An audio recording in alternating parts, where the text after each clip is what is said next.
Hello there and welcome to episode 3 of Pleasure Beach Experience Monthly, or in short, PBE Monthly. Today we have an interview from a very important figure at Blackpool Pleasure Beach.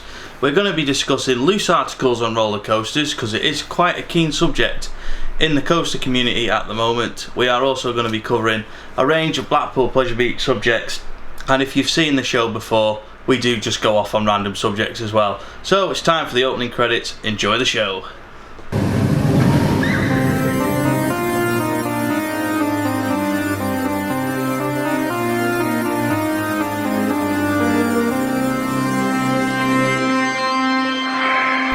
So hello and welcome to Pleasure Beach Experience Monthly.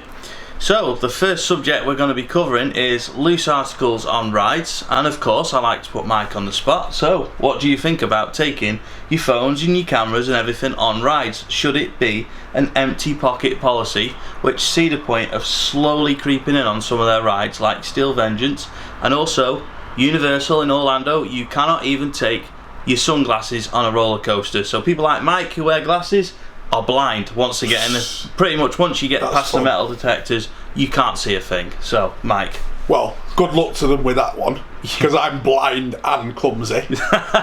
So yeah, people just need to stop being stupid as far as I'm concerned. This phones on coasters, why do you need to waggle your phone in the air? The thing There's is, a video on YouTube. These things, got an iPhone, they cost like 700, 800 quid. I don't know why. I mean, right, before I go into this subject, I am as guilty as charged on this. I used to do it a lot when I was younger, and I got my wrist slapped when I was about 18 when I was filming on rides when I shouldn't have been. I learned my lesson. I got told don't do it again, otherwise you're going to get banned from coming on this coaster. Not only that, I also sort of went, right, okay then, I'm going to stop, because one, I'm annoying staff that I see on a ride quite often, but not only that as well, safety. And as a teenager, you don't think about these things, which I appreciate, but when the guy who told me not to do it explained, this is the problem, as an 18-year-old you go, yeah, alright, I'm going to shut my big mouth, this guy works on the ride, this guy knows the safety, I'm going to shut up. And then not long after that, I actually got a job as a ride operator, so I saw the dangers. Whole things come about because people cannot be trusted. The reason the parks in America are coming up with these policies, and I think they're daft policies, to be quite honest. But I can see, I mean, you're in a 3-hour queue for the Hulk. You want your phone? What on earth are you going to do for 3 hours? More to the point, what are you going to drink for 3 hours? But I can understand why they've got to do it.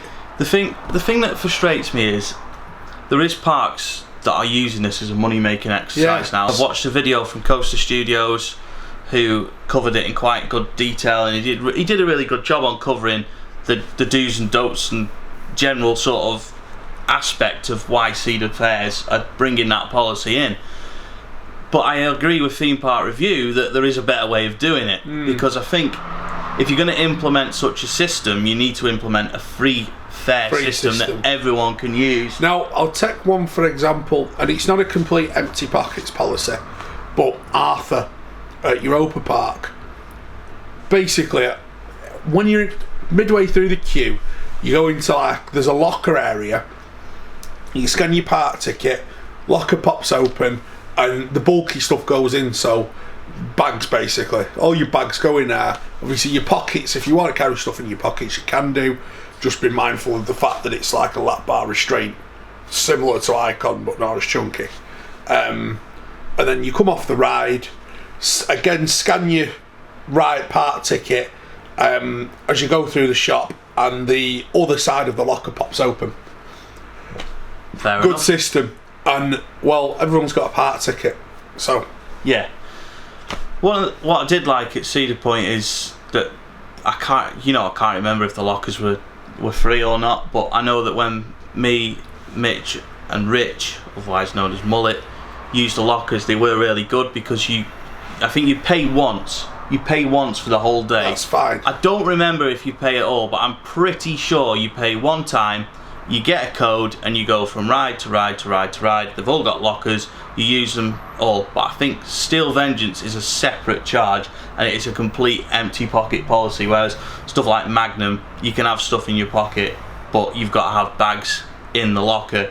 Whereas as well, stuff like, I'm sure Corkscrew and Maverick have got on station sort of storage. Yeah. So I reckon 2019 Cedar Point will just completely change the policy, which will affect us because we'll be going. But it'll be interesting to see what they do. I mean, this is another point I'm going to go on to, is lockers. Do you think parks have enough lockers in the first place to implement systems with your pockets empty? Well, Pleasure Beach should be interesting. Yeah. Because the rides are all built on top of each other. Yeah. I don't think Pleasure Beach could ever do it. No, they couldn't have an empty pocket policy. They can't do it. To be quite honest, I don't see that coming in this country. No, I hope not. I really don't. I hope not. I think some of the ones that I can see the reason they do it in America. Like I said, I don't agree with it, but I can see why they do it. But some of it boils down to common sense. Yeah. I mean, you stand on the Shambhala's got catch nets on most of the track. The amount of nonsense stuff that's in the catch nets is ridiculous. Flip-flops. How do you lose your flip-flops on a ride? Why do you go to a theme park in flip-flops? They're the most nonsensical thing to wear. They're not practical, are they? How many rides are you going to... Well, Baco would be a nice fun one. I think, again, one of my issues with it all is that you can have lockers, which are great at ride entrances, but I think if you're going to have them, they need to be either pay one price for the day, or they need to be free, and then just basically at your own loss. I've been quite vocal to people about taking cameras on rides, because I do think, well, I know this from quite a few of my contacts in the industry, if us as enthusiasts respect the rules for not taking cameras on rides, parks will start letting us use chest harnesses. I've heard this from about 4 parks in the UK, because as you know, we have a lot of dealings with different parks in the UK, and a lot of parks have come back to me and said, Scott, we'd love to let you use your GoPro on the ride, we'd love to let you use your chest harness, we've seen you do it in Orlando, we've seen you do it in other parks, we've seen that you can do it and without breaking any rules and not breaking the ride and not breaking your camera or jeopardising safety, but we're not allowing you to do it, because if you do it, someone else might do it handheld, someone might do it, I don't know, on their phone. It's just phones on the big one. It's a tricky one. I mean, Oblivion, for example, at Towers, they will literally stop the ride at any point. If you even get anything, if you even go to your pocket to get anything out, they'll stop the ride. And I don't blame them, because it's a vertical drop, or almost vertical, over a lot of people who are probably going to be watching. And again, the big one, it's 200 odd foot tall. There is a lot of places you can stand under it. If you're going to take your phones and stuff on rides, please don't get them out. Zip pockets. I can't stress this enough. Zip pockets are the most... If you're going to buy pairs, like for example, we buy shorts a lot for going parks. I purposely You don't wear anything other than shorts, do you? I purposely check the pockets on them. Yeah. For zip pockets, so I can take things like my phone in them. I know that they're going to be safe. Yeah. So, I said at the start that we go off subject, and we have pretty much gone off subject, really. What do you think parks can do to implement a safe system where people can take the stuff on rides, but maybe not so much make money off it, not sort of... I mean, like we say, Cedar Fairs are going to implement this system. Honestly, I think parks need to start being a lot stricter on people. I think it needs to be a like, kick them out. Really? You get your phone out on the big one, where you're told, and especially the amount of times you see it, the operator will spot them on the train before it leaves the station, go, please don't get your phone out. What happens? 50 foot. Good ride, that. 50 foot, we stop, and someone's got to walk all the way up to tell someone to put the phone away. Yeah. What it should be is, oh, by the way, security will be waiting at the exit. Yeah. No. Out. Gone. I hear you. Gone. People will stop doing it if they think there's actually going to be... There's no consequence to it. Well, this is the problem. This is the difference in America. Like, Cedar Point, I saw someone get hauled off a ride for having the camera out on it. And then the next time I went on that ride, a guy had his sunglasses on, and they just so happened smacked me in the face almost. I had to have quick reflexes. Good job I used to be a goalkeeper. Literally, I had to catch this guy's sunglasses, and in the station he was like, my glasses. There you go, sir, there's your glasses back. I'm glad they didn't hit me in the face, because I don't want to ruin this any more than it's already ruined. You know what I'm saying? It's not the best looking thing anyway. Yeah, so. It's thing is, if people were a bit more responsible, there isn't a problem. But I mean, why do you need to video the big one? I just want to point some out here. Actually, we're not aiming this at anyone in particular, and it's not aimed at enthusiasts in particular. It is just a general, because I tend to find it's not really enthusiasts that do it. It's just random sort of visitors to Pleasure Beach who'll be sat in a big one station like that, and the ride up will be going, can I check your lap bar please? Yeah. And then they'll be like, oh, just hold on, I'm just taking a selfie. Right, off. Yeah, see you later. Right. Go on you go. If you want to take a selfie on it, do it. Go on it on the last ride of the day and do it just at ride close. Yeah. Or I've seen people take selfies on the brake run, which if you've got good control of your hands, maybe you can get away with it, but you've got to be switched on for when the train moves. Yeah. Because I think it was a couple of weeks ago, it was when I was at Pleasure Beach with Mullet, we were on the big one brake run for about 10 minutes while they were sandbagging the train in front, and the couple in front of us were selfieing like this. The train moved and they dropped the phone on the lap. So it's one of them where if you are going to take a selfie, you've got to be switched on. Or if you know, I mean, it's one thing if you know the ride, and you know it's going to move. Well, if you hear the hiss on the big one, you know you're going to move when it's out of the brake run. But it's just one of those things where don't do it. Just don't do it. I just think it's not worth the risk. I mean, I am now going to put a picture on the screen from Busch Gardens. I hope it's still available for me to find when I say this, but there was a picture circulating on Twitter just the day before we filmed this, and it's a maintenance guy from Busch Gardens, and he's holding a wheel from Shikara, and it's got a mobile phone shape ingrained into it, and the phone had actually got stuck in the wheel. And how dangerous is that? Yeah, exactly. That's putting 30 other people's lives at risk. Yeah, effectively, because that wheel comes off the track. Well, I think they took the train off and they had to take the wheel off. I don't know the full story. I literally just saw the picture on Twitter. I always laugh at the box of shame boards that a lot of parks have now started putting up with the broken phones. Yeah, with the remnants of it was a Samsung phone. Yeah, it's now a lump of mangled plastic. Yeah, it's all smashed. So finally on this subject, what I would like to see is more lockers at ride entrances. Did you know the big one used to have lockers at the entrance back in the day? Yes. No, I don't remember. You need to go back and watch Pleasure Beach series. You can just about see them on one of the episodes. But yeah, I'd like to see lockers at ride entrances which encourage people to put the stuff in. Got no issue with people taking their phones and their wallets on rides, because it's you feel a lot more secure about it. I take my phone, I take my wallet.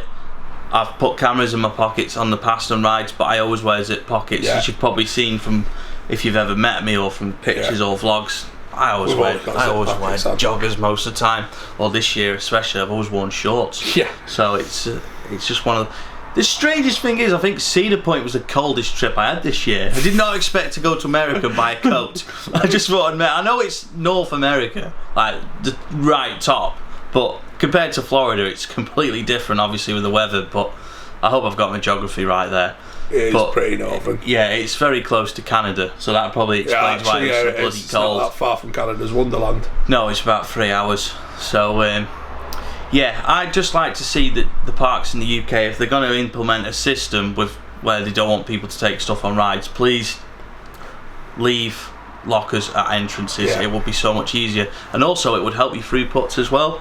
Because I think if people's bags were in lockers before they got in the station, because one of the big things with the big one is that it's like a lot of crisscrossing. Yeah. You're trying to put your bag over, but people are going to is a nightmare for it. Yeah. For anyone that's been on Blue Fire, the system there is, because that's got the offload section, you come off, you go around the back of the lockers, and they pop open on the other side. I've got to admit though, I'd love to see Icons storage system implemented on all the other rides at Pleasure Beach. Yeah. Because when I go on Icon... Well, every park, every ride, virtually half the rides at Europa have got it. It's great. Every time I go on anything, like any park really, you leave your bag, you leave it at your own risk. You always and obviously we're taking camera equipment and stuff, and you just think, oh God, I hope my bag's going to be there when I come back. Because it's at your own risk. And the thing is, if you're going on something like Icon, everything's going in the bag. Yeah, because the good thing about that is that Icon's storage it's ultra secure. So I have no issue with putting my car key, my phone, my wallet, everything in my bag on Icon, because I know that it's safe. Yeah. And yeah, you're not really leaving it at your own risk on Icon, because it's as far as it's going to go is if they take a train off. Rides of that type, it's you've got to empty your pockets. Yeah. And at times you leave Shambhala. Well, Shambhala's one of those where I don't like the storage system. No. Because it is chaos. So moving on from that, again, as we always say, please leave your thoughts in the comments. We'd love to know what your thoughts are on storage on rides, lockers at entrances.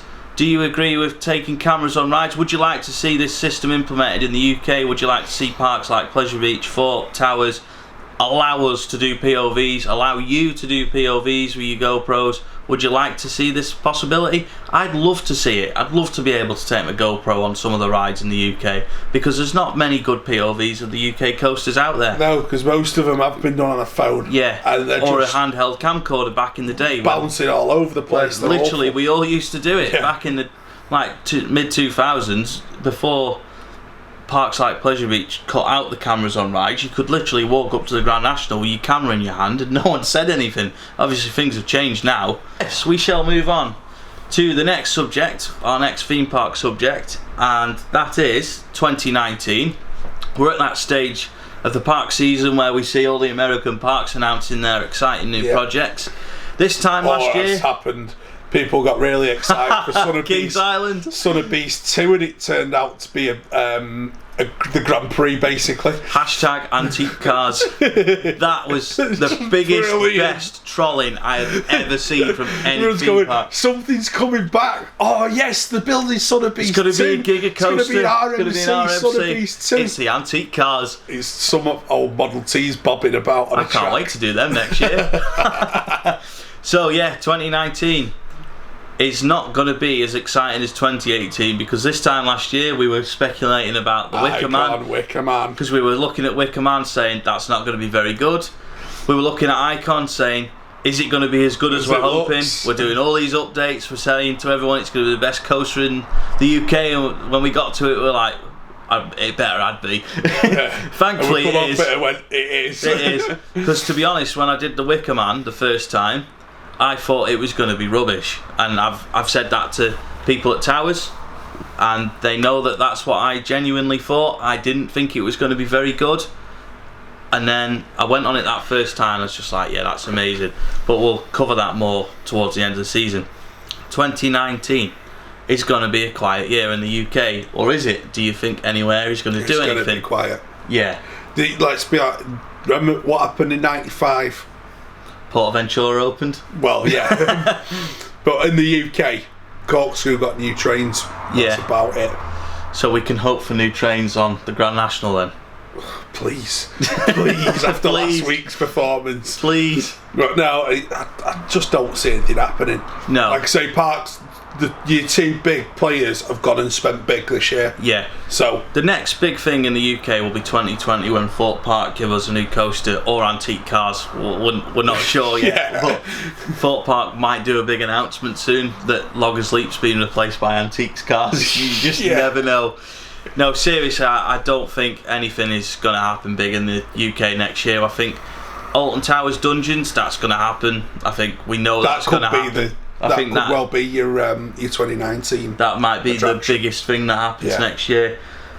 But we're going to There could be somewhere else, get something, we don't know.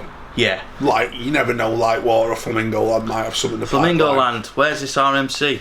Yeah.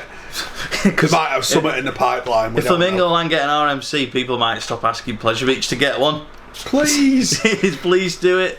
I'm just flicking through the book because there's another thing on this subject I want to go to, and it is about the UK. Or no, it's not. It's about 2019. So this just proves we do not do anything scripted. We just write lots of notes. I don't know if you picked them up on the camera. We just write lots of notes and refer to them. So 2019 in Europe, it's going to be quite decent. Wallaby Holland is getting an RMC. Fantasialand is getting a Votacoma flying coaster. And Linnanmäki in Finland is getting an Intamin Blitz coaster, which is basically looking like a bigger, better version of Blitz, basically. No, it's basically like Taron at Fantasialand. It's what that style of coaster, but I think it's going to have 3 launches. Yeah, I know. I'm not 100% sure on that, so please, if I'm wrong, correct me. I honestly can't say for sure about that one. It was Becca's idea to talk about that one because I was like writing the notes list going, what's happening next year? Becca was like, well, Linnanmäki are getting a new coaster. It's like, right, RCDB, let's have a look. The one I am most looking forward to, which surprised people really, is I am actually looking forward to the RMC at Wallaby because Robin Hood is crap. It's one of the worst wooden coasters. I spent that whole ride trying not to injure myself. Yeah. That's because it's just, it takes Vekoma profiling and puts it on a woody. It's just one of those things where you go, bad move. I really like Wallaby Holland. Yeah, I really like it. But the 2 times I've been on Robin Hood, which was once in 2016 and once in 2017, I just, every time I was like, please remove it, please do something with it. And then the announcement came about the RMC and I'm like, yes. I think with the sort of the layout that exists and the structure that exists, I think RMC could do great things with it. I mean, don't get me wrong, I've said about RMCs a lot that I don't want to see one at Pleasure Beach, and that's not because I think that they're rubbish. That's because of historical. I just don't want Pleasure Beach's woodies to get that sort of treatment, and I know I'm going over old ground, and the reason I don't want to see that happening is the Grand National, the Big Dipper and Rollercoaster have all stood the test of time. Will an RMC stand the test of time? I mean, I'm not going to go too far into it because I don't want to get in trouble, but Steel Ventures has had a couple of problems already and it's only been open about 4 months. I'm looking forward to the RMC at Wallaby. Really looking forward to seeing what they do with that structure because I don't think it could be any worse than Robin Hood, to be quite honest. Also. And then, while you're in Europe, please go to Madrid and deal with Coaster Express. Oh my god. Because that is the worst roller coaster I have ever been on. Awful. It is just dreadful. Terrible. I do not know a single person that likes it. No. It's awful. I've actually got quotes somewhere from Peter. Hi Peter, if you're watching. Where he actually said he liked it. From when we went in 2012. Oh well, that sounds... But it was a long time ago, and I think he was dehydrated, so I'll put it down to that. It was either that or alcohol. It's one or the other reason. So yeah, it's going to be a quiet one next year. I mean, I don't think Cedar Point are going to do anything when we go. I think obviously for you it's a new park anyway. There's quite a lot of us going to Cedar Point next year. I will touch on that further in this PB Monthly because we're going to be talking 2019 trips and events and stuff a bit later on. It's not going to be a quiet year for us, I'll tell you that much. No, it isn't. It isn't. I'm going to need a second job. So moving on, we're going to now talk about Blackpool Pleasure Beach, which, as you would probably expect on a Blackpool Pleasure Beach focused channel.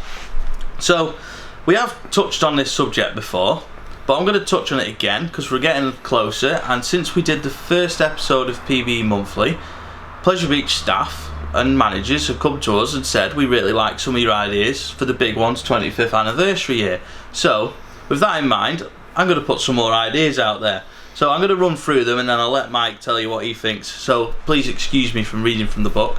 So my first idea is have one of the old big one front carriages. Like there is quite a lot of them, or there used to be a lot of them in the maintenance area. There's a picture of us sat in them or standing near them. They will now be on the screen. Yeah, so there's pictures of me, Mike and Becca all in the old big one carriage.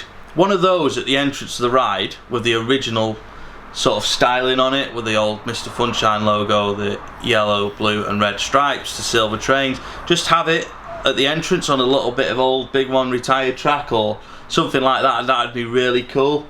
And then in like the Skyforce shop, you could have like a pop-up museum for the big one. Artifacts. Yeah, like old wheels, old merch, original PR from when Pleasure Beach marketed the big one. I was going to say Icon. adverts or anything like that. And then obviously 25th year merchandise, that's vital in my opinion.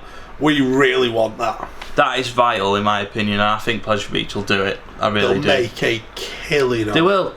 All the enthusiasts, even those that don't like the big one, they will buy merchandise. I mean, it just happens. So, and the next one, I'd really like to see Pleasure Beach do a big media event like they did for Icon for the big one's 25th year. I was going to say 30th year. I'm getting a bit carried away. We're not that old. No, we're not. So yeah, I'd like to see them. I don't know if it's feasible, but I think it'd be get the guy with a saxophone. Yeah. Get all the enthusiasts there again. Set up the rider cam mounts. Get some. Yeah. Get the local press there. Make a big celebration of it. BBC back again. Yeah, Ian Haslam can interview us again. So shout out to Ian. I know he watches the channel from time to time. So yeah, I think an enthusiast event and a media event all joined together with just, you know, maybe a press conference. Thing is, the media would have a field day with us lot. I think as well as getting enthusiasts there to sort of be nostalgic, it would just be a really good event just to sort of say, look, this iconic roller coaster is still going strong. Do Bad Boys Inc. still exist? Oh God, I don't know. I genuinely have no. Do you know? I didn't even know they existed until I read the Century of Fun, and I went to the big one's opening day. That's the most part of it. Yeah. For anyone that doesn't realise, by the way, Bad Boys Inc. that were the next big boy band. Yeah, look where they ended up. Take that. Yeah. Opened the big one in '94. I genuinely don't know anything. I still never heard of Bad Boys Inc. other than knowing that they opened the big one. I literally have no idea who they are, what they did, other than opening the big one. I'm pretty sure that they split up. That's what they're famous for. Yeah. Opening. They were supposed to be the next big boy band. Yeah. And ended up being Take That. Yeah. It only takes a minute, girl. So, moving on. I think on that subject, I'd have like number ones from 1994 around the Pleasure Beach. Oh, good. You know what that means? Some raves. Come on, you Reds. And, yeah. Oh, geez. United's FA Cup song. Yeah. Bring it on. And then, I don't know if you remember these from the Pleasure Beach series. Bring back the white uniforms for the big one. Icon has its own uniform. Yeah. So it's like a white t-shirt. No, it was a white overall. Oh, it was, yeah. It was like forensics team. Yeah. That'd be well cool if they could bring them back. I'd love to see the silver trains back, even if it's just one of them with some sort of anniversary sort of mention on the side or on the front with the Mr. Funshine logo back from 1994. Logos down a 25-year logo on the side of the car. Yeah, if anyone remembers, a bit like where they had William and Kate when they first did the. Or when it first opened, it had the big Pepsi Max thing up the side. Yeah, it did on the side of the nose cone. The big one is still sponsored by Pepsi Max. A lot of comments about the big one is getting rougher and all this, that and the other. I personally don't think it's any rougher than it has been for the last couple of years. No. I just think because Icon's so smooth, it's made some of the Pleasure Beach coasters feel a little bit rougher than they actually are, but I think it's because Icon is just that smooth that we maybe are thinking rides are a bit rougher than they actually are, because when you have got a brand new coaster that is smooth as silk next to a Woody that's over 90 years old and stuff, it makes a difference. It does show. But on that subject, I still think Big Dipper's excellent. So I know we've covered this before, and I don't want to go on in about it for too long because I don't want people to get bored of us. But what would you do if you were in Pleasure Beach's position? What would you do to celebrate that massive landmark for the big one? I'd make sure everyone knows. Yeah. That the big one's 25-year-old. Yeah. I'd make sure everyone knows about that, because people will know it's old. Yeah. There ain't going to be. It's not going to stick in everyone's minds that it was 94. No. It's different for us because we know the opening date of every coaster that ever existed. Pretty much. But the public will know it was the 90s. They might not realise it. Well, a lot of people I work with, when they talk to me about the Pleasure Beach, they'll say, oh, that Pepsi Max one, how old's that now? And they'll say, oh, it's approaching 25 years. Like, no. I'm like, yeah, it is. Yes. It is. It really is that old. So. Or you were that young when you first went on it. Our brothers weren't even born when we went on. Was 93. Yours? No, mine wasn't.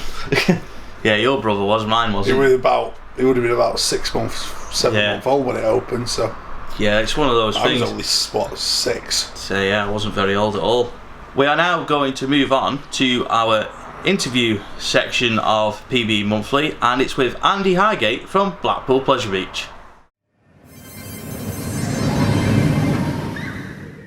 Hello Andy, and thank you for giving us this opportunity to speak to you for Pleasure Beach Experience Monthly. That's fine. First question is, can you tell us about your role at Blackpool Pleasure Beach in your own words? Well, my role is quite varied, but I'm actually part of a big team of people, which is basically the operations department.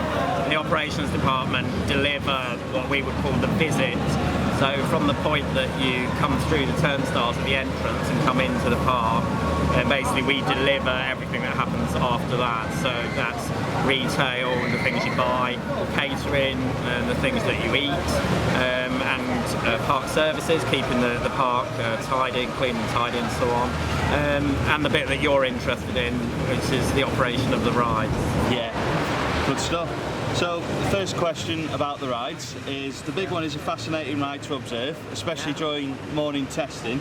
Can you just tell us a little bit about the process of getting it ready for the guests to ride it? Well, like most rides, quite a lot of work actually goes into setting up the ride in the morning.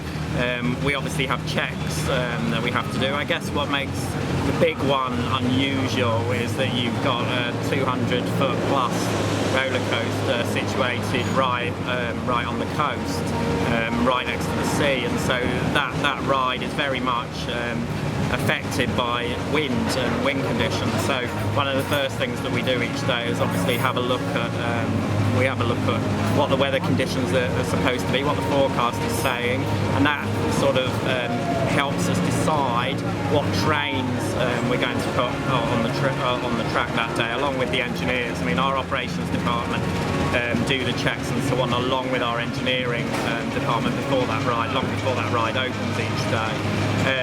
I suppose the other bit that makes it unusual is that we use weighted bags on that ride. That we do that to simulate the weight of people. So I think you know that we have different sets of wheels, both slow and fast wheels, which mean we have we have actually 2 slow trains and 1 fast train. And so based on that weather forecast that we've looked at, we'll make a judgment over what mixture of trains we're going to put on. We also look at the visitor numbers for that day, and how busy we're expecting to be, and what train service we're going to offer from the outset, and so on. And then the weighted bags part is effectively simulating the weight of guests sat in the train. And you know, it is a little bit unique, I suppose, but that comes out of the situation that I described before, where the coaster is situated. And you know, we like to run the ride as often as we can, even in sometimes, you know, Blackpool sometimes gets challenging weather conditions. Sometimes it's nice for long periods, like we've just experienced a month and a half of sunshine, not today so much, but in more challenging conditions we ultimately want to get the rides open. So we try and get the right mix of trains on the track. We do our checks, which our operations team do along with engineering, and they basically do what's called a block check each day, and so we're making sure that the ride performs as it should long before anyone sat in the train. But because we haven't got people sat in the train, that's why we're simulating it effectively using weighted bags. And then once that process has been completed, we also do test runs. And that's the bit where you see a member of our staff sat on the ride on their own, usually in the front, but not always, riding the ride just before it opens. And once everything's signed off and so on, and we're happy that the ride is completely safe to operate, and that's the point that we obviously open the ride to the public. So the whole setup for the big one can take up to an hour and a half for the bit that involves operations directly. So it is quite a complicated procedure, but you know, our staff have been doing this for a long time, and we've got used to how the ride runs best. Yeah, definitely. I remember JR once saying on the Pleasure Beach series, it's the most complicated ride at the Pleasure Beach. So I mean, it's one of them, and you know, just the fact that it is 200 foot tall, and you know, over 200 foot and on the seafront does make a big difference. And you know, I quite like the I mean, it's an iconic coaster that we're obviously known for.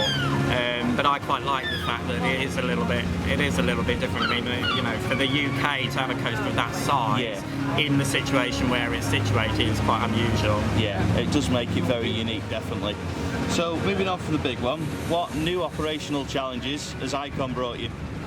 Well, I mean, like when you have any new rides, you obviously have to learn how to operate that ride, and you have to and you go through a whole training process and so on and so on. For Icon, I mean, the ride itself is obviously a state-of-the-art piece of technology, so the actual running of the ride itself perhaps isn't as complicated as you might think, but some of the operational challenges that we have with the ride actually go back to when the ride was being built and constructed. One of the main sort of changes for the park was the removal of Tom Sawyer's Bridge, which was a big route through down to the big one, and that ultimately the removal of that to create space changed the flow of visitors through the park, made the area, for example, down by the Avalanche, a lot more of what we would call a hub area. Yeah. So operationally, we had to change what we did there, and we changed our catering offering there, and we changed obviously the new bridge pathway, the lovely glass sides and everything that you see. All of that was planned in to try and accommodate the fact that we had changed this main thoroughfare through the park. And then once obviously the ride's there, as I said, it's, from an operational point of view, it's quite a really relatively straightforward ride to operate. But obviously it has brought certain challenges. Yeah. It's changed our access to points in the big one and points in the steeplechase, just clearly on the fact that that ride goes into those other rides' footprints. But I wouldn't say it's been a very exciting thing for the park. We're really proud of the ride, and I think its re-rideability and the genuine thrill that people seem to get out of it's really, but that's what our guests are telling us, and I ride the ride quite a lot, and I agree with them. I think it's a fabulous coaster. I have to say myself, I find it very addictive. The more I go on it, the more I want to keep going on it, and that's probably why I've done more visits this year than I have done like last year and the year before. And I visit a lot anyway. So. Yeah, but that's it. At the end of the day, we want guests to. Ultimately, we're delivering fun for people. Yeah. We want people to come here and have a good time. And if some people, I'm sure, will come and ride Icon once and be impressed and really love it. Other people will come and ride the ride multiple times. And we want to cater for all those guests, the guests that we want to go on it. And there'll be some people that won't ride it, but the best amusement parks, in my view, have a range of attractions that mean there is ultimately something for everyone. So the people that want to go on Icon and are thrilled by it, brilliant, but you need to have something else for the people in the family that perhaps don't want to do that kind of experience. That's why a ride like the Pleasure Beach experience is the Pleasure Beach experience but that's why the PB Express remain, it's such a mainstay of our park, because it's a ride that absolutely everybody can go on, often as a big family group, and again, that's one of the big redeeming qualities of it. Yeah, the thing with Icon as well is, like, when I come here with my parents, my mum absolutely loves watching Icon. She's never been on a roller coaster in her life, but she's like, I really wish I could go on it, and I'm like, well, go on it then. But I mean, it's a good ride to watch, and so part of it's been designed into it by having the viewing platforms and so on, but certainly when you watch people's reactions to that, I mean, that is something that I think that comes with launched coasters, that certainly watching people's reaction to the launch is part of the enjoyment of that ride, really. And it's a bit, the area around Icon is a really nice area to me, I think. Definitely. So keeping in the subject of Icon, how did the Pleasure Beach prepare the Icon team, given that obviously it's a different type of ride to the type of rides you've had? Did they go to any other parks for training, or? Well, I mean, you as part of the commissioning and handover of a ride, you obviously have training that goes hand in hand with the manufacturer of the ride, and also the company that delivers the operating system for the ride. And we went through all of that with our team, and you know, it was for the people that we selected to go on the ride. We obviously made that selection on the basis that this was obviously going to be our big ride for this year. But we did a lot of work. We went and visited a group of our ride operators. Went out to Europa Park. I think most people know that Blackpool Pleasure Beach has a really good, close relationship with Europa Park because of the family link and so on. And our team went out to Europa Park last year and worked on their Blue Fire ride, which is obviously a similar kind of ride. And then that, along with the handover and the training that goes along with that, and then obviously you have to log a certain number of hours on the ride as well, and that's I suppose the fun part, in that staff get to ride the ride whilst we're going through the final part of the handover, you know, to ensure that, you know, you have sufficient practice with riders, so that come opening day you're ready for when your visitors and your guests come to ride the ride. Yeah, I have to say the Icon team is excellent, and I'm not just saying that, I genuinely think they are excellent. We're biased, but I think they do a fantastic job. I totally agree. You know, I'm really proud of what the team, and I know the whole team are, what they've achieved this year with that ride. And you know, it's the best kind of queues to be in at an amusement park. And I do think you should have some queues because it helps with the build up to the ride and so on. But the best kind of queues to be in are the kind of queues that are moving. And that's certainly the case with Icon. Totally agree. So finally, Andy, what is your favourite ride at Blackpool Pleasure Beach? It changes, I suppose. You know that I'm a Steely fan anyway, and which I know sounds, you know, on the first thing sounds a bit odd. That doesn't mean that I don't like the wooden coasters that we have here, because I do. I think they're classic rides, and I really enjoy them. But personally, for me, when I was growing up, my local park, I'm from Kent originally, my local park was Dreamland, and this is back in the 1980s. And what got me into coasters was going on the Schwarzkopf Looping Star there, which is a lovely smooth coaster, you know, really, really good. That's what got me into steel coasters, and so that's why I'm a Steely. I've always been a big fan of the Avalanche here. I've always been a big fan of the Rev. I still am a big fan of the Rev. I think that, you know, for a ride that's been operated since the 1970s, it still really delivers a really good punch, and you know, I think it's a really enjoyable, thrilling ride. But now I've probably come around to Icon because you know, Icon, in my opinion, is a world-class roller coaster experience, and as I'm a Steely fan, it ticks the boxes for me. So yeah, I would say currently Icon. Great stuff, and because the rain's coming, I'm going to stop us there. So thank you very much, Andy, really appreciate it. No problem, it's a pleasure. So, a big thanks to Andy Hygate from Blackpool Pleasure Beach for the interview. Really appreciate the time he took to do that when we filmed it the other week, and thought it was very interesting, especially hearing some of the processes about the big one. I have, of course, over the years observed the big one quite a lot, and it did sort of put things in place about it that maybe I didn't perhaps know, and I hope that you found it interesting as well. Mike, how do you compare sort of Blue Fire and Icon's operations? Because like Andy said, Pleasure Beach's staff went over to Europa, they did some training with Europa and Mac and so on, so could you see the it's very similar. You can see the process that Europa Park uses in the way the Icon staff operate, in the fact that they go to the front of the train, wait for people to start loading. Once the front car's sat down the train at their sort of check buttons. Obviously I think they have one on each side, I'm not 100%. At the check buttons, thumbs up, ready to go, train goes.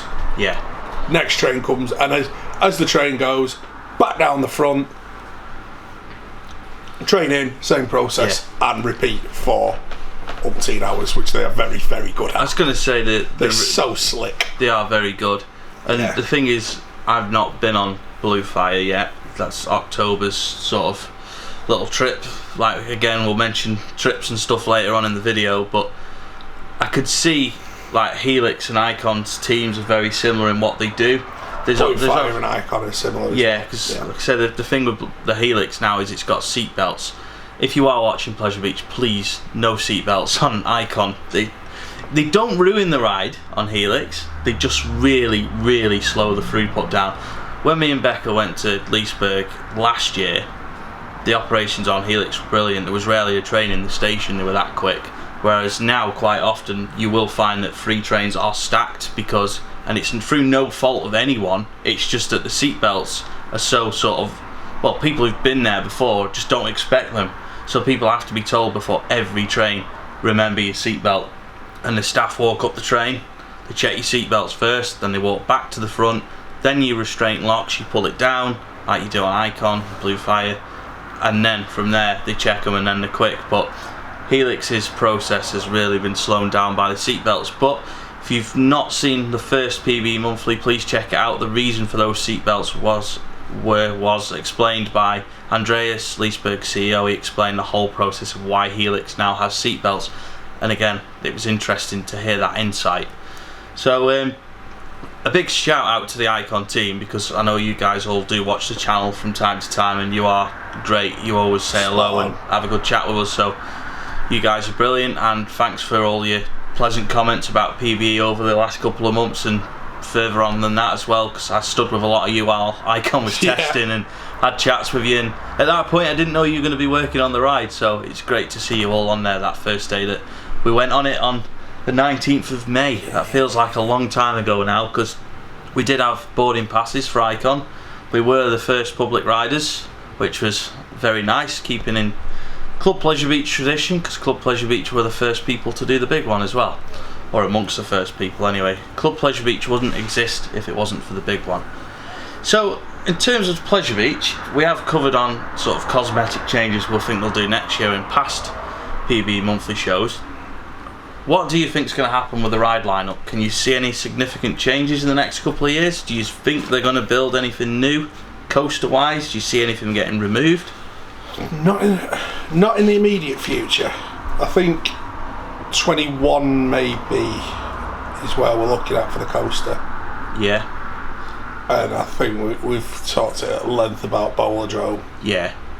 I think the Bowlerdrome's going to go. I think that area is going to look very different in 5 years. The thing is, if, say, Pleasure Beach do build a coaster or have a coaster planned for 2021, it's not going to be long before things start happening. Something's going to have to happen for it to... If it's going to happen, we're going to start seeing things soon. Bowlerdrome's going to come down, we're going to start seeing the famous blue and red and yellow markings, which we do love. Exit shop. Exit shop. Shout out to the exit shop, which was in a slightly different place than the markings me and Becca saw actually, but that was the biggest clue that something was happening. Oh, and track. Yeah. But those markings were ace, and that really built up the excitement, so we'll be looking out for those next year. And so we're going to move on to the next part of PB Monthly, and that is interact with PBE, and there is a lot of that to cover this month.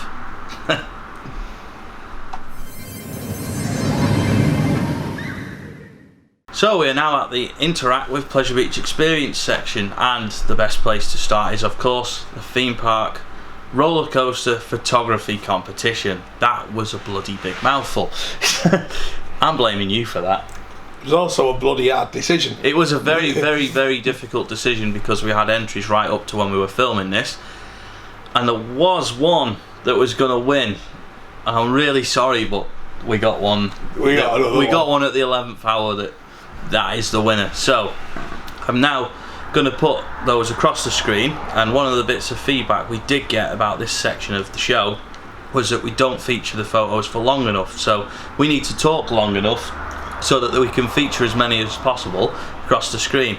So I'm not going to name everyone that's entered the competition, because we would be here for a long time, but I would just like to say a big thank you to everyone who did enter the competition, and we really appreciate that you take your time to email us or message us on Facebook or however you get in touch and send in your pictures.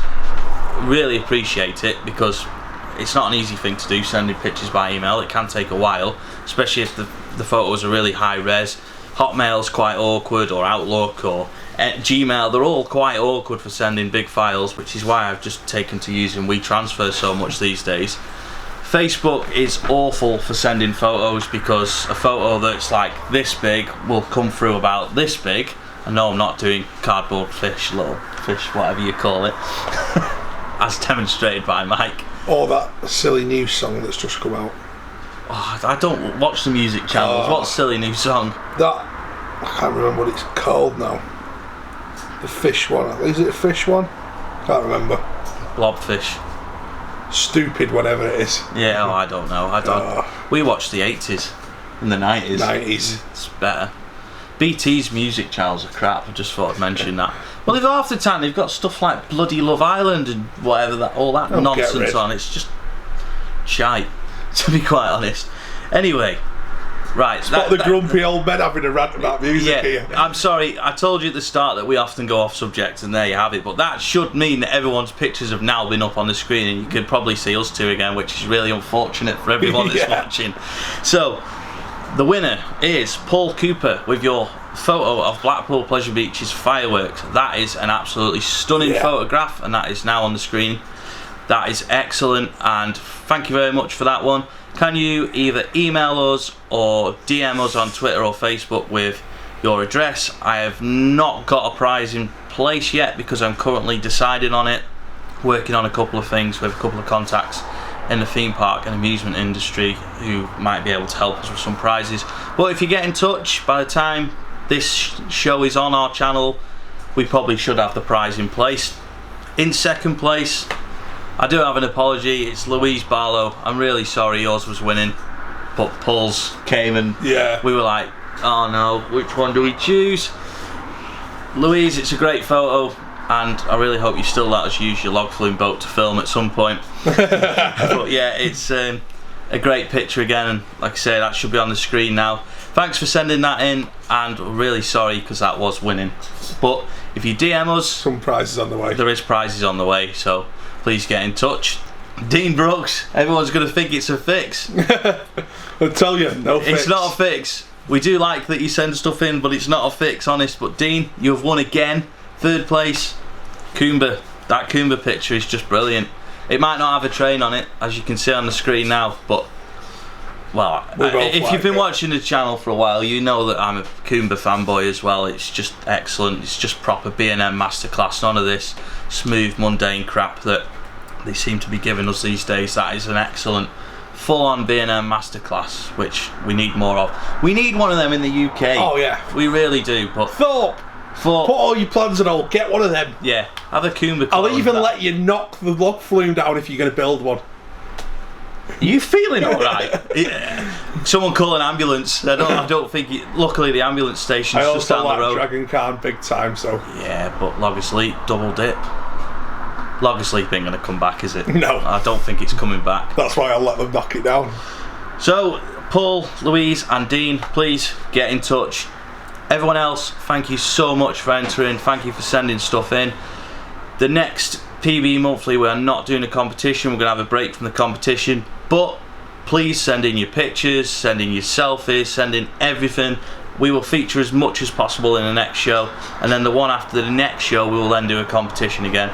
But we thought we'd have a little bit of a break from the competition this time, purely so we can get some good prizes set up for out of season really, and then we can do a lot more of these competitions in the winter. Because PB Monthly, thanks to you guys, has been really popular so far, so I think it's here to stay on the channel. And on that subject, a couple of people have asked why don't we do it weekly. He lives in Stretford, I live in Crewe. It's just not possible. Too far.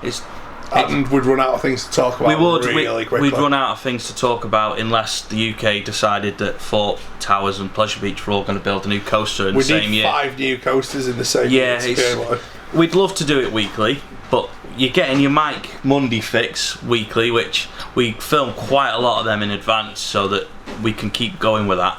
But PB Monthly, if we filmed it so far in advance, we'd end up missing subjects that have happened in between actually putting them on and then recording the next one.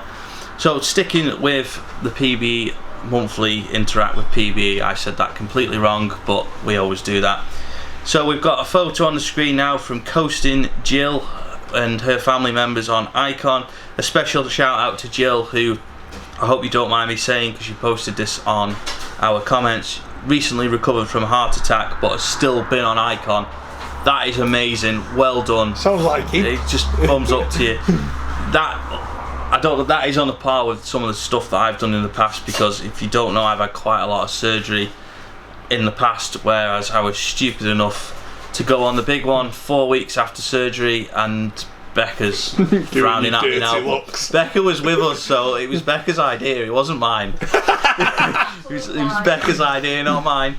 And then again, this was Becca's idea. After I'd had an operation on my neck here, we then went on Goodricks, that Parkastrix, you know, the Vekoma that everyone says is absolutely awful. I quite liked it. Honestly, I didn't think it was that rough. Anyway, Andrew Booth, your photo is now on the screen. This is after your 8 rides on the Wicker Man. Fair play. You must have caught it on a really quiet day. You've got a really good day there. Unless you've got fast passes, that must have been a struggle. Now we've got Alfie and Sarah's Rev selfie with us from at the Pleasure Beach a couple of weeks ago. Thanks for coming and speaking to us, saying hello, telling us about watching the channel. Really appreciate your support. Really appreciate us getting a selfie with us. It's cool when people do that. We really like that, and it makes us really understand that we're doing things right on the channel. So thanks to everyone that does come and say hello. And if you do see us at Pleasure Beach, come and say hello, don't be shy, we'll always have a quick chat. You can't usually miss us. You won't miss him because he'll be wearing something bright. So, and yeah, you'll see his beard that he's growing. You'll see his beard. He's growing like a Viking beard. It's going to be down here by the end of the season. Also, this next one is brilliant. It's Jay from Coaster Kingdom and Scott from Backseat Blackout. What are you doing? It's such a good Icon photo, but what are you doing? You guys are great. We need to do a collaboration with all of us. We need to do it in some scare mazes or something, and we want to see you like guys shitting yourself in Tully's Farm or something, or at Fort, something. That would be funny. That would be cool. And now quickly to do the shout outs, because we have got food on the way.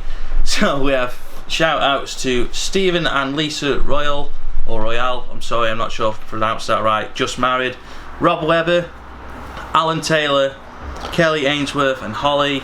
We've got Enzo and Alton Woody, and that's our shout outs for this time. If you'd like shout outs in the next show, please let us know in the comments or drop us a message on Facebook. Again, if you want to send in any pictures, do it to pbexperience@hotmail.co.uk. Send us your pictures, send us your selfies, send us anything you want us to feature, and it will feature in the Interact with PB section of the show. We don't sort of have a time scale of, oh, we'll only show one picture a show. If you send them in, we'll feature show as them. Many as you. We want to feature everyone who watches us. We want to show you guys how much we appreciate your support, because we really do appreciate it. We're now going to move on to the final part of the show, which is trips and events. Yeah.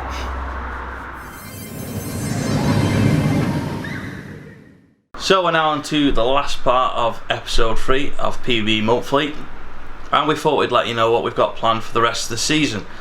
Now for the next couple of weeks, it's probably going to be just Pleasure Beach and Towers, more than anything. Dull for a few weeks. It's not so much that it's dull, it's just in October we have got probably the most chaotic month that we have ever had as coaster enthusiasts. Yeah. In October we are going to Efteling, Toverland, Fantasialand, followed by Screamfest Burton, Fort Park, Frightmare, Alton Towers. Yeah.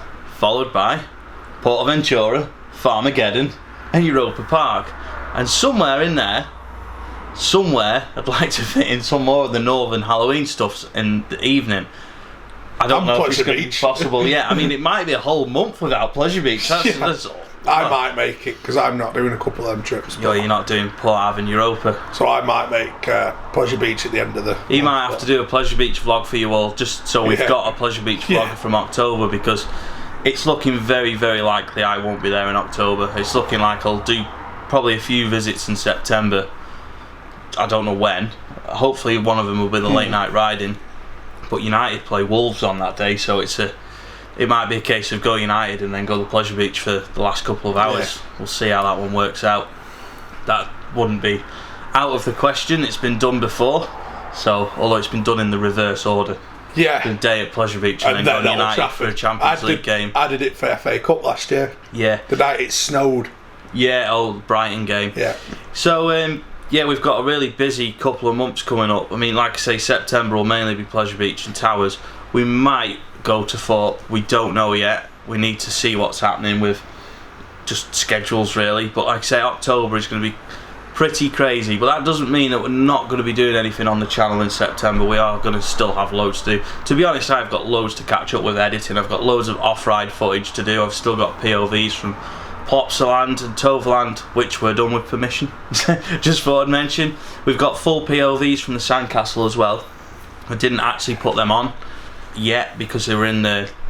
We did little snippets of it in the Sandcastle vlog, so I really hope you enjoyed that. And if you haven't seen it, there'll be a card in the top of the screen now, because please check it out. You get to see Mike with his top off for a start. It's not a good sight, but no, there we go. You get to see good slides. You get to see very good slides at a very, very good water park. The best water park in England, for sure. I don't know if there's any in Scotland, so I won't say in Britain.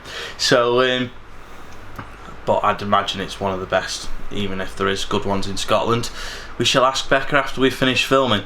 So we haven't got long on the memory card because we do talk quite a lot. So we're going to start talking about stuff we've got planned for next year.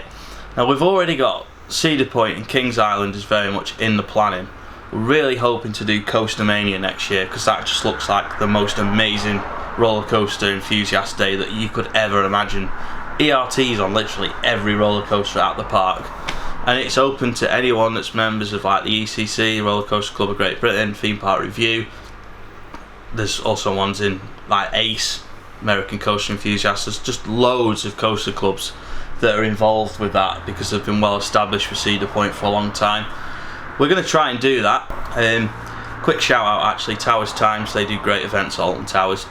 We did one of those a couple of weeks ago and that was excellent, and we did one a couple of years ago, didn't we, as well? Yeah, it's just brilliant.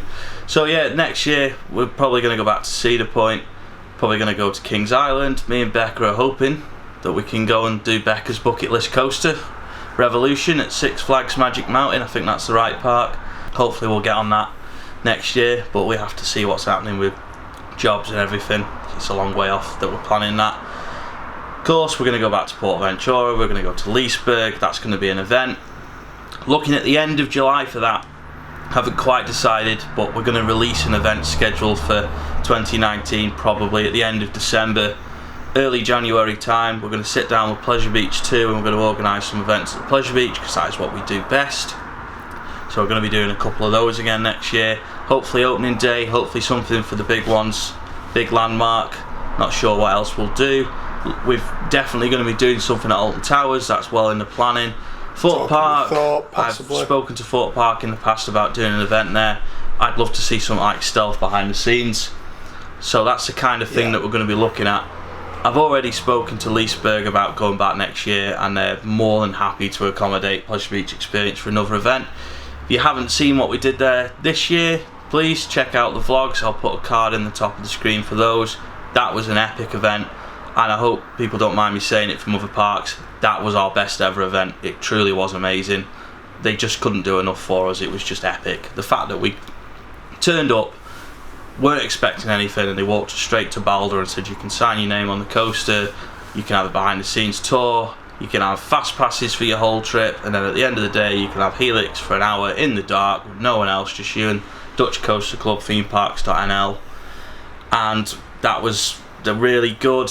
We also then the next day had Balder ERT, Balder behind the scenes again, saw Helix's trains being taken off. They just couldn't do enough for us. So big thanks to Leesburg, big thanks to Andreas. We will be back next year. Like I say, we're looking at the end of July for that one. Alton Towers, we're hoping to do around September time. Just keep an eye on our socials for events, and if you are interested in hearing more about events and you're not on Facebook and Twitter, for example, email us at pbexperience@hotmail.co.uk and we'll add you to our events mailing list, which, to be fair, we don't use that often now because most people do contact us on Facebook. But if you would prefer email contact, please let us know and we will definitely contact you about events. I'm now going to let Mike get a word in. Yeah, so that's what we're doing for 2019. we might sneak a little one in here or there. Maybe a meet up at. We've looked at going back to Whitewater and Flamingo Land, possibly as a weekend one. That's a good one to do on a weekend.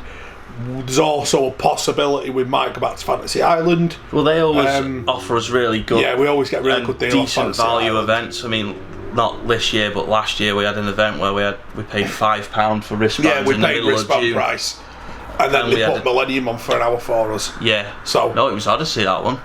We had Odyssey. It was, weren't it? We had Odyssey for an hour. Yeah.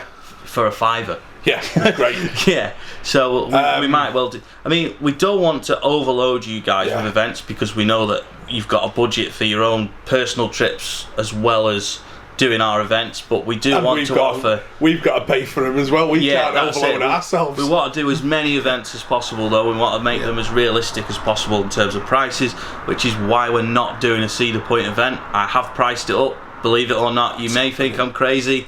I did see how much it would be for us to do a Cedar Point event. We're talking a lot of money, and I'm not going there. So we'll just stick to doing Coaster Mania on that one. That's well worth doing, and it's not the cost of what an ERT would be. So yeah, that is pretty much it for the events. We'll keep you updated on them because every time we do a PB monthly now, I'd imagine that we'll have more planned for events. I'm thinking about it. It'd be cool to do a sandcastle event. I'm sure Mark would be up for it. So get everyone to the sandcastle and go and, well, just be a nuisance in the wave pool, really. Just have a lot of fun, because that's what the sandcastle is, a lot of fun. So yeah, we'll keep you updated on here, on socials, and just generally everywhere we can about events. In terms of socials, please follow us on Instagram and Twitter if you haven't already. We're still developing those socials, but we're getting there. We're getting lots of likes and follows on those now, so thanks to everyone who's supporting us on those platforms, as well as YouTube and Facebook.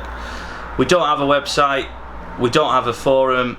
I will cover that in another video because we did recently put a survey out asking for feedback. We will cover that in a future PB monthly. We are still working out all the answers on that one, but we will get back to you on that because we take your feedback very, very seriously.